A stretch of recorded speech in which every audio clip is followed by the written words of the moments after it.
juga uang negara, juga uang negara, juga uang negara.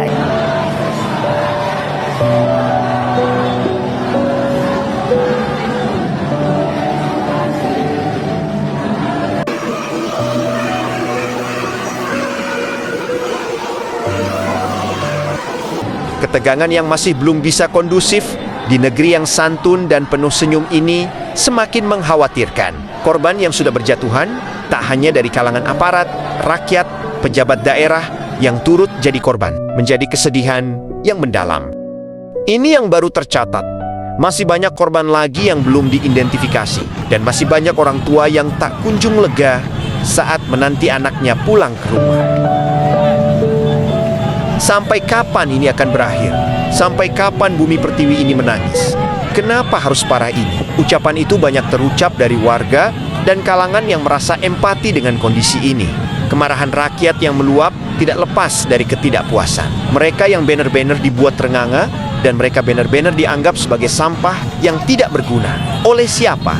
Tentu saja oleh wakil rakyat. Wakil rakyat yang seharusnya mengedepankan rakyat yang memilih mereka, tapi rakyat justru diinjak, bahkan dihina sebagai manusia rendah.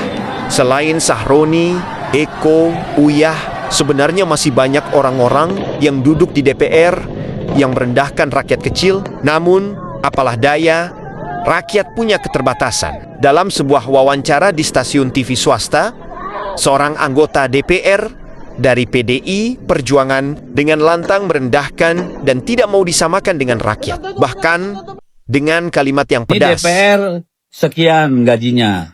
Bagaimana dengan rakyat jelata? Bagaimana dengan yang UMR? Anda kok mempertentangkan, membandingkan DPR dengan rakyat jelata atau pekerja UMR. Itu kan perbandingan yang tidak setara. Dan inilah puncak dari semuanya. Puncak dari kemarahan rakyat, puncak dari ketidakadilan. Mereka berpesta pora dengan uang negara, sementara rakyat menangis, menahan lapar, menahan kepedihan mencari nafkah untuk keluarga. Dan setelah dapat rupiah, pemerintah mencekik dengan pajak, lalu uang rakyat dibagi-bagi dengan gelak tawa dan candaria. Apa mereka akan terima begitu saja?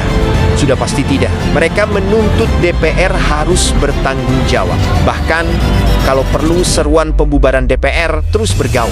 Apa sih sekarang gajinya anggota DPR? Setiap tanggal 1, 16 juta ya. Tanggal 5, 59 juta kalau nggak salah. Oke. Ya. Ya udah. Terus yang lainnya?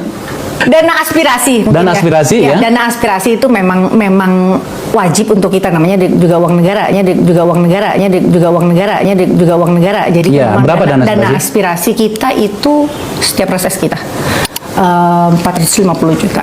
Itu berapa kali dalam setahun? 5 kali dalam setahun. Jadi wajarkah jika rakyat ini berontak, mengamuk, dan berharap beban negara ini dibubarkan? Silakan yang tahu jawabannya ketik di komen.